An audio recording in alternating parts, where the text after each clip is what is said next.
사실 방황의 시기를 겪으면서 내가 뭘 잘할 수 있을까? 사회가 나에게 바라는 건 뭘까?에 대한 고민들이 있었는데 뭔가 제 가슴을 울렸던 어떤 특별한 순간을 마주하고 난 이후에 새로운 플랜 B를 발견하게 된 케이스인 것 같고요. 그게 저한테는 컨텐츠였어요.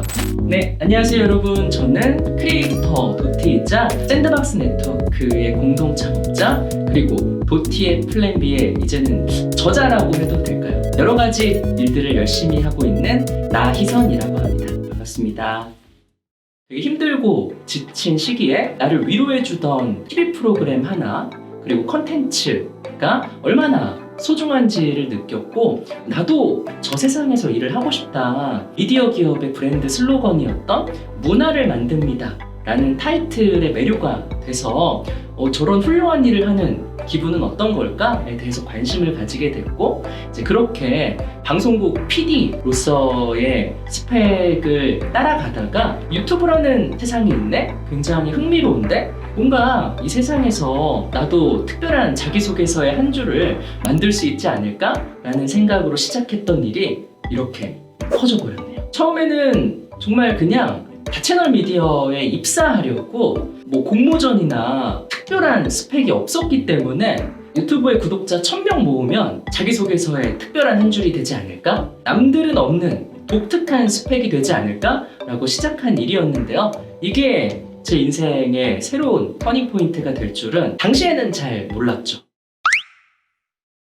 고등학교를 졸업하고 연세대학교 인문계열로 입학을 하게 됐어요. 학창시절에 글 쓰는 걸 좋아했던 학생이었던 터라 뭔가 시인이 되거나 그러려면 등단을 해야 됐겠지만 방송작가 같은 걸 해보고 싶다라는 생각이 들어서 이제 국어국문학과로 진학을 했는데 제 생각과는 조금 달랐던 것 같아요. 그래서 방황하다가 그때도 어떻게 보면 새로운 플랜 B를 찾게 된 거네요. 법학과로 전과를 하게 됐고 그러면서 사법시험 준비를 한 6개월 정도는 했었던 것 같아요. 근데 또 하필이면 이게 무슨 운명의 장난인지 로스쿨 법안이 통과가 되면서 합격자 정원이 매년 100명씩 줄어든다는데 그러다 결국 폐지된다는데 야 이거 내가 가뜩이나 좀 늦게 시작했는데 혹시나 잘못돼서 허송세월하면 어떡하지? 라는 생각을 하게 됐고 근데 사실 따지고 보면 핑계일 수도 있어요. 정말 열심히 공부하고 준비했다면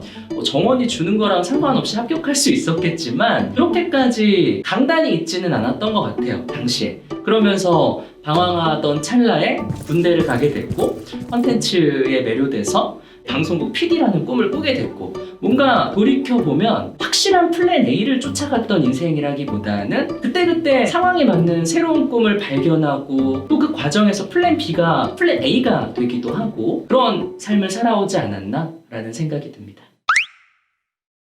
사실 유튜브를 2013년부터 운영하면서 도티라는 캐릭터로 그리고 10대들이 좋아하는 컨텐츠로 소통한 경우들은 많이 있었지만 진짜 인간 나이선에 대한 이야기를 할 수 있는 기회들은 마땅치 않았어요. 궁금해하는 사람들도 많지 않았던 것 같기도 하고요. 근데 이제 모든 사람들이 유튜브, 또 디지털 미디어에 관심을 가지기 시작을 했고 또 1세대 크리에이터들은 어떻게 이 일을 시작하게 됐을까?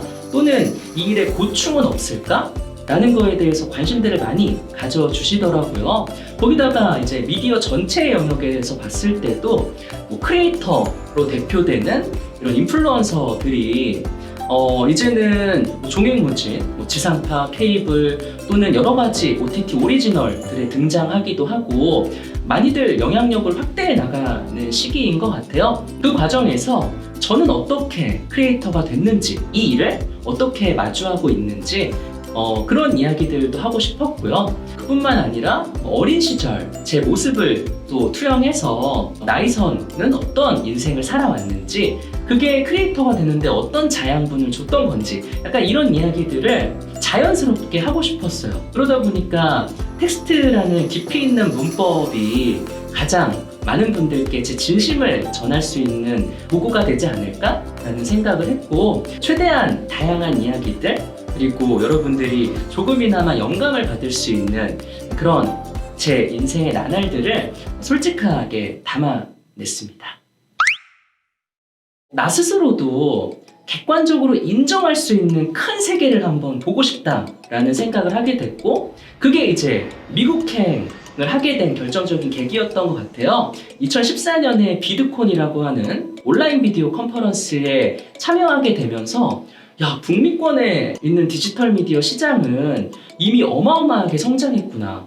막 디즈니, 드림웍스 같은 공룡 미디어 대기업들이 이 시장에 관심을 가지고 있구나 라는 걸 좀 굉장히 빠른 시일에 좀 캐치하게 됐고, 이렇게 어마어마한 세상을 목도했는데 아무것도 안 하는 건 젊은 날에 대한 죄악이 아닐까? 라는 생각을 하게 됐고, 이제 귀국해서 바로 창업을 해야겠다라는 결심을 하게 됐죠. 네, 뭐 거기에 덧붙여서 사실 당시에는 크리에이터들에 대한 존중의 문화 같은 것들도 좀 없었던 때예요. 뭐 쟤네들 인터넷 방송하는 B급 C급 탤런트들 아니야?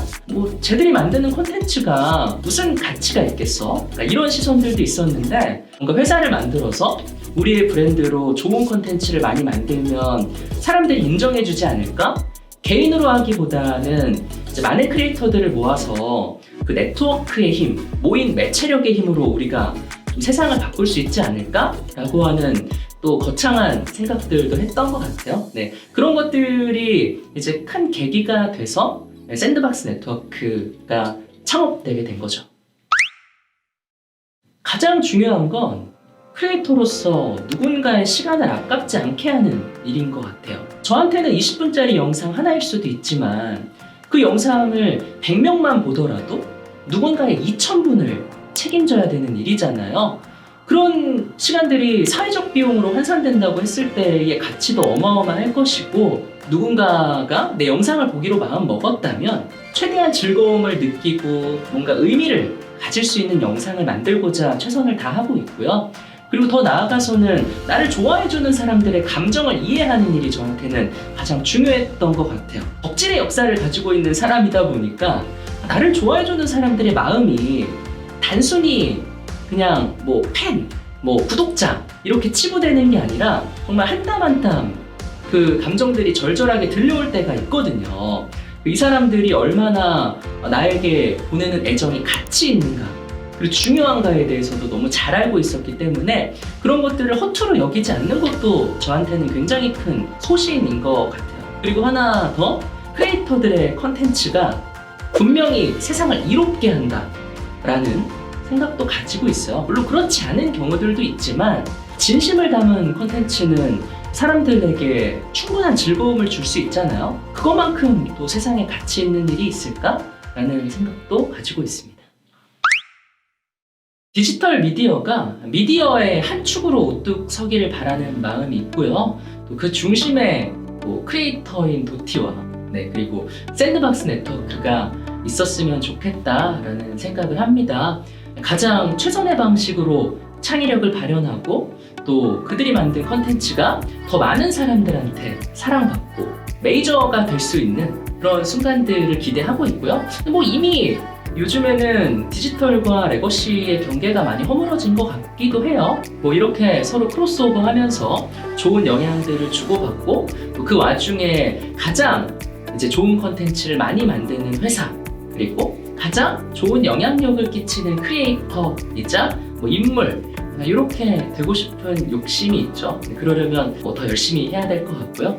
또 이 도티 플랜 B를 통해서 또 그러한 영향력들, 또 좋은 경험들을 나누고 싶다라는 것도 어떻게 보면 그 과정의 일환인 것 같아요. 도티의 플랜 B로 찾아뵙게 된 도티 나희선입니다. 많은 분들이 제 책을 통해서 다양한 이야기들을 담아가셨으면 좋겠고요. 정말 열심히 그리고 진실되게 쓴 내용들이거든요. 그 안에서 여러분들만의 플랜 B를 발견하실 수 있는 계기를 마련하셨으면 좋겠습니다. 특히나 디지털 미디어 그리고 유튜브에 관심이 있으신 분들한테는 또 도움이 될 만한 여러 가지 내용들도 많이 담겨져 있어요. 여러분들과 함께 제 이야기를 공유하고 싶고 나누고 싶고 함께하고 싶습니다. 도티의 플랜 B 많이 사랑해주세요.